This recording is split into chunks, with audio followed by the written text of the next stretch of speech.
Welcome to Distilled the Bourbon Podcast, where we drink bourbon and talk about it. I'm Brent. I'm here with my co-host, Brian and Chuck. Good to see you, fellas. Welcome back to the church. Always good. Great place. It's fall here in Kentucky. It's November the 3rd, I believe, as we record this. So great bourbon weather. It's just about the perfect time of year for me. There's football going on. We won't mention last week's football game for the benefit of our listeners. But we will mention bourbon, and we have three that we're going to test today. Before we get into that, fellas, let me ask you this question. Let me ask you, Brian, do you think barrel picks are getting better than what they used to be? I believe they are. I think, like you alluded to before this podcast, I think back in the day they tried to push some barrels on people that maybe weren't as good. I think more and more stores realize that they need to get a quality barrel if they want to sell it and sell it quickly. We've had a few good ones, haven't we, Chuck? For sure. I really have not had bad experiences or even heard rumors of bad barrel picks. In fact, some that I've had lately have just been sensational. I'm willing to pay the extra money for a distiller's pick or for a good store pick, especially at a place like Brian's store where you can sample from your bar, right, and see if that is your cup of tea or not. But I'm a fan. Yeah. So we thought maybe today we'd have an episode just with three barrel picks to see if our trend continues. We've had some outstanding picks. That Green River was just spectacular. If you didn't hear us talk about that, go back a couple of episodes and pick that up. Today we're going to try first Mattingly's, which I got from a Bourbon Limited Club delivery. You've heard me talk about Bourbon Limited before. We have, no connections with them other than I'm a member and I pay to get these bottles sent to me every couple of months. And they've been right on every time. I have not been disappointed by a single one. I don't think I've ever had Mattingly's. And I almost didn't have it today because the darn wax was so hard to get off there. I almost put myself in the hospital. It was comical. Trying to get it open. But we have some here. And let's try to hold that bottle up for the camera there. I'm not sure if you can see that label. There you go. Special made pick for the Bourbon Limited Club. This is 122 proof. So we're going to wake up and get things started pretty well. Guys, can you tell me anything about J. Mattingly? I believe they're all sourced bourbons. Yes. So we actually did a barrel pick there. Heck, it was before COVID, I believe. It's a very unique experience. You go in, it's a very small, it's not distillery. It's just basically a room with a bunch of barrels, and you thieve from each barrel, and you help yourself to whatever you want. They have a couple Connaxes outside or travel trailers, if you will. And there's more barrels in there. So we had a great time, but I believe they're moving to Frankfurt now. Moving to Frankfurt. Okay. They've been in Georgetown. Yeah. Okay. Well, it has a pleasant nose. Pretty standard for a bourbon. No indication where they get their MGP. And they were getting some from OZ Tyler. Okay. So I'm assuming Green River now. Yeah. Well, not bad. First drink is always a little spicy. Yeah, typically their stuff is high rye. Mm-hmm. Yeah. MGP has that 95.5 mash bill, and it's a lot of what J. Mattingly does.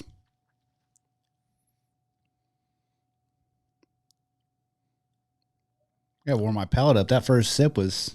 It was a little hot for you? Yeah, it was. Uh-oh, we're in trouble today. I'm a rye guy.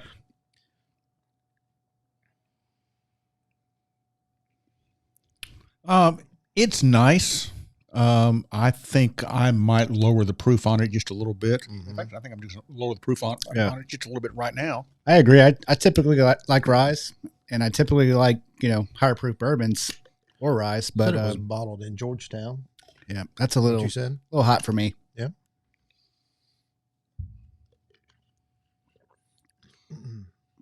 And most of their bottles are north of $100. Our barrel pick, I think we sold for $110. Yeah. Okay. This is my first taste of it ever.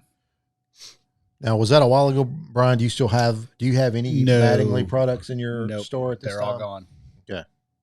Hey, I put just a little bit of water in there. That opened it up? I think it mellowed it a good deal. Yeah. It was coming in hot. Yeah. Even on the second sip. Yeah, about that much, just a little dollop. A little dollop of Daisy. Get to open up the nosing of it. Oh yeah, that's nice. That's nice. Now I don't know that I would want to have an expensive barrel pick that is going to make a cocktail, but this would make a good cocktail, I believe. Sure. I mean, I had an interesting drink at a tapas bar over in Evansville. I think the name of the place is Entwined. I don't know if you've ever been there or not. You did say a topless bar, did you not? No, I said tapas bar. Oh, I think you said Tapas. I did not go to a tapas I knew bar. what you meant. I had Dr. Jennifer Lyles with me. I'm not an idiot, and I wouldn't go to those places anyway. Let alone have them mix a cocktail for you. Yeah, let alone or have talk them about mix a podcast. You want to try a signature cocktail? No. Oh man. So yeah, what'd you have? So I wish I could remember the name of it now because it just jumped out of my head because we were talking about a topless bar. Well, we went to Entwined, this tapas bar over in Evansville on Main Street. Great place. Okay. Great date place kind of thing. We went before the Styx concert. It was fantastic. Great wines, great, pretty good liquors. I talked to the bartender for a while, and he made me their take on an old fashioned, and they gave it some fancy name, but it's first thing on the list, and you'll know by the old fashioned names. But man, was it good!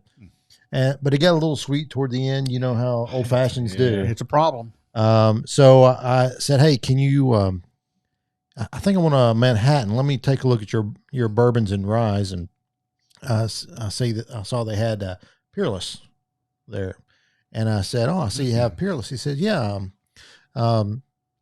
We talked a little bit about how much we like the rye, and the bourbon's okay, and the double oaked is pretty good, and that sort of thing. He said, "Yeah, two guys brought Mr. Taylor and I said, Corky, yeah, two guys, yeah." I bet I know who they are. Were their names Joel and Bill? And Bill. How did you know that? So I thought, that's kind of funny. So these are some childhood friends of Corky, exactly. and they're still kind of best friends. And I think they might be investors in Kentucky Peerless and that sort of thing. But probably they all went out to eat dinner there, and so the bartender was, had a good story to tell about Peerless. So and made a Manhattan over there with that. And oh man, was that good. That was a really good Manhattan. That has absolutely nothing to do with Jay Mattingly and this bourbon, other than I would like to try a Manhattan also made with this next to Kentucky Peerless Rye and see which one I like better. But that's pretty good. Not something I probably would reach for, on an everyday kind of casual. I'd like to have a bourbon. This would certainly be a nice and toasty, high rye kind of product. Yeah, I agree. I mean, even with the water, it's still a little spicy for me. So not one that I would necessarily pick up. I would probably have it over rocks, and I wouldn't hesitate to make it out of a cocktail. I tend to kind of hesitate about, using $100 liquors in a cocktail, although I'm sure the Peerless Rye makes a fantastic Manhattan. Oh man, it's fantastic. Depending on what kind of vermouth you're using. He had Carpana Antica up there. So I didn't watch him make the cocktail, so I don't know if that's what he used or not. But speaking of Kentucky Peerless, we have one of their barrel picks. This was from the men's bourbon club here in Henderson. It's let's see. Did either one of you go on this pick? Yep. We both did. Yeah. There were 8 of us, which is a lot for a barrel pick, but the Peerless people were just fantastic. Funny thing about this, I think I was the first one we had 3 Peerless bourbons to select from. I'm going to have to pour this out. And I think I was the first. We went around the table, and I was the first one to say what my favorite was. And I don't remember if it was number 3, number 2. Let's say it was number 2. I said, well, number 2 by far is my favorite. And then the next guy over said, well, number 2 is my favorite. Number 2. All 8 people agreed. It was unanimous. It was unanimous. And I heard secondhand from the Peerless folks that that was really pretty rare to have a group, especially that size, be unanimous. But there was no question. Yeah, I've been on 15 or 20 different barrel picks, and typically there's just 4 to 6 of us, and we've never had a unanimous single barrel pick. That was first time for us, or for me, should I say.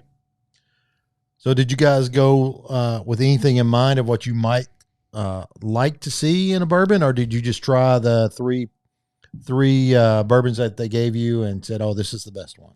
Yeah, we went with the three that they gave us, and to me, it was really no contest.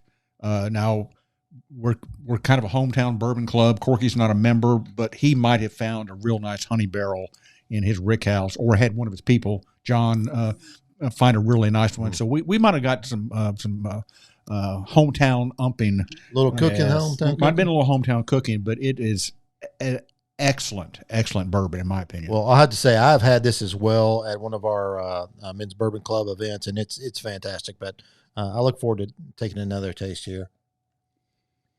Yeah. That's a world of difference from the J. Malley. Oh, so much better to me, man. Yeah. More drinkable. Not just. I mean, it has enough rye in there. It has a little spice on the back end of it, but it has a little bit of sweet too, I think. So Peerless tends to be doesn't tend to be. Peerless is a high corn, lower rye, not like 5%. I'm not sure the Corky reveals his mash bill. He doesn't. It's probably, I'm going to guess, maybe 15 or 20% rye, and maybe more like 75 or 80%, 75% corn. So, yeah. Okay. So I think I'm right about that.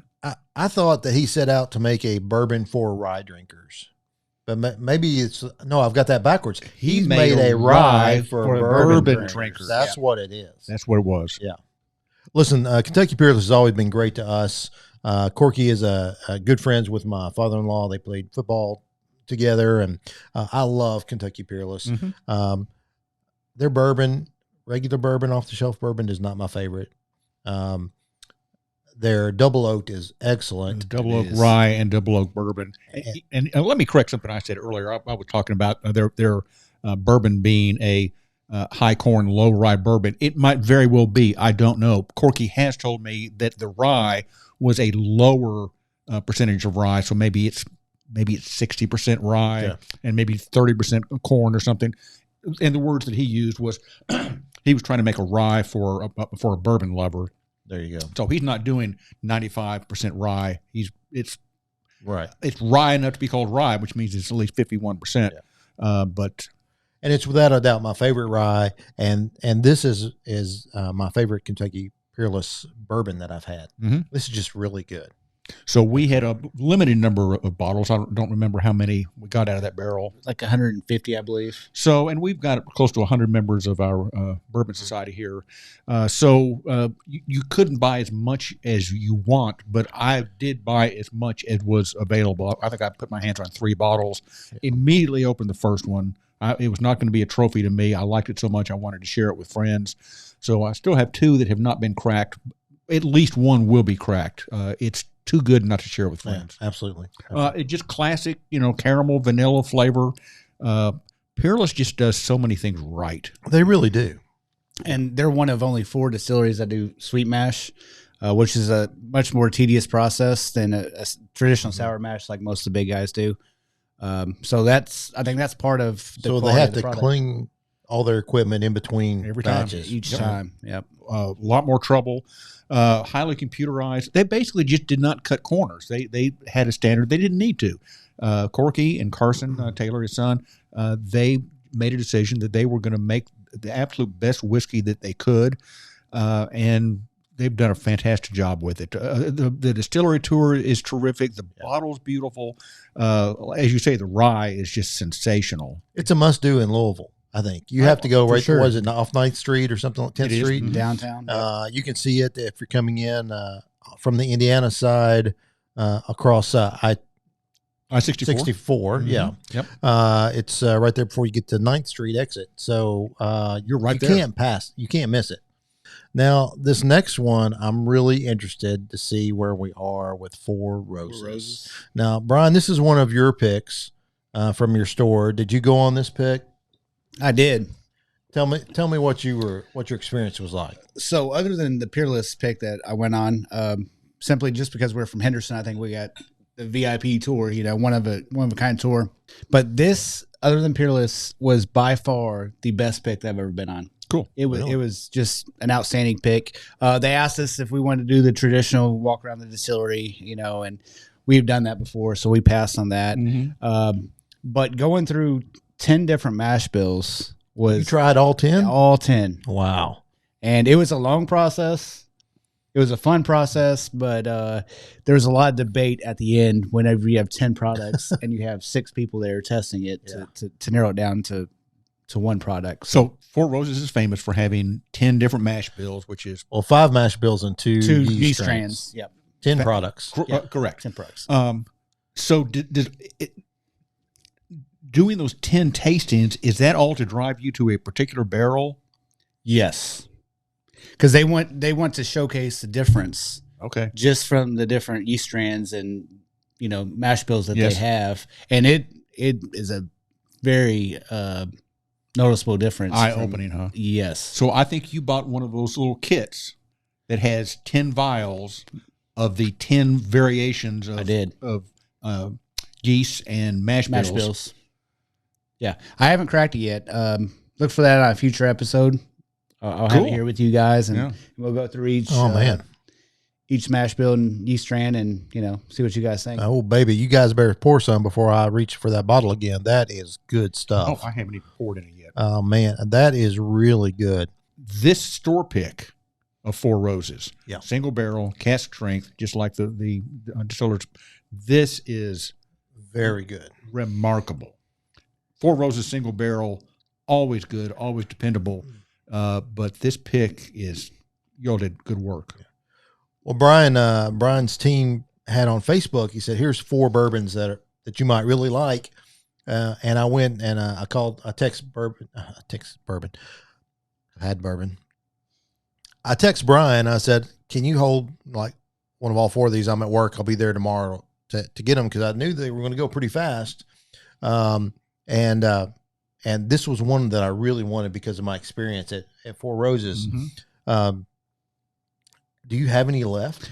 I think we have like 15 or 20 bottles left, and that's it. And so we had like 100. I think we had like 130 bottles once we got the barrel pick in. It's like $100 a bottle, so you would think that it wouldn't go that quick. Well, 3 or 4 weeks later, we're down to 15 or 20 bottles. So this is special. It is. So you may not be able to get to the Beverage Barn in Henderson, Kentucky, and find Beverage Barn's store pick. But if you see Four Roses, a pick by whether it's the distiller or a store where people have put some time and effort and identified something that's really special, you might want to invest in it. Absolutely. And I'd get the Kentucky Peerless again. J. Mattingly, interesting. Probably not for me. Yeah. The one thing I will say about J. Mattingly, though, is they have a bunch of different barrels there. So this is the 95.5, I'm assuming, just because how spicy it is. Yeah. So there's some other recipes there that might suit your taste profile, or heck, this 95.5 might be, your thing. Might be exactly what you want, right? So at J. Mattingly's, do they have a tasting bar? They don't have a tasting bar. It's a very unique experience. It's kind of like, I've never been there, but Three Boys or Three... it used to be Three Farm Boys, Farm Boys. Now it's a Whiskey Thief. Okay, so based on our conversations, it's similar to that, where you just thief from the barrel. Okay, you can do your own bottle if you wish. It's about $120. So it's very similar in concept to that. So I'm trying to get these guys on the road to go to Frankfort, Kentucky, and go to what's now called Whiskey Thief. It used to be Three Farm Boys. It's right off the interstate, but it's way out in the country. The time I took my wife there, we're driving through a farm past barns and down a gravel road, and she's saying, "Are we supposed to be here?" But it's I've been there twice. Yeah. The owner is, as it turns out, the guy who was from Henderson. Didn't know him before. Really cool experience. I like it a lot, and I think I might like the J. Mattingly experience as well. But we have got to get on the road and go to Whiskey Thief. We do, absolutely. I promise you that you're going to love it. It's been a while since we. I look forward to a road it. trip. It has been. On the road again, boys. Yes. Well, before we get on the road again, let's do a couple of things. Let's first recognized that barrel picks are just a great way to go sometimes. I mean, I've just been really pleased with the last several that we've had. I love it when we can go to Beverage Barn and try them first. But usually I'm pretty happy with them. The last several ones I've had. It's just going to be a different. It's just going to be a different experience. A place like Maker's Mark, who doesn't love Maker's Mark, right. Their whole thing is to make sure that they have a uniform product. Traditionally, now they're doing a lot of different things. Yeah, they're changing things up now. But the traditional business model was to make sure that they had a uniform product, and exactly what you're getting every time. With a barrel pick, number one is probably going to be cask strength, so it might be 115, 120, 123, 126 proof, and it's probably not going to be like any other that they've ever had before. But somebody has tasted out of that barrel, and hopefully they've identified this as being something special. We're not going to blend this with some of our other barrels. Right. Let's go with this one right They're here. doing it. Green River's doing it. Four Roses, that's no yellow label right there, my friend. Indeed. No. Which I like, by the way, and we'll probably drink more of than just about anything because that's what my father-in-law likes. But that's excellent. So keep on doing it, guys. We appreciate it. And with that said, please drink responsibly. And don't go to topless bars. Shit.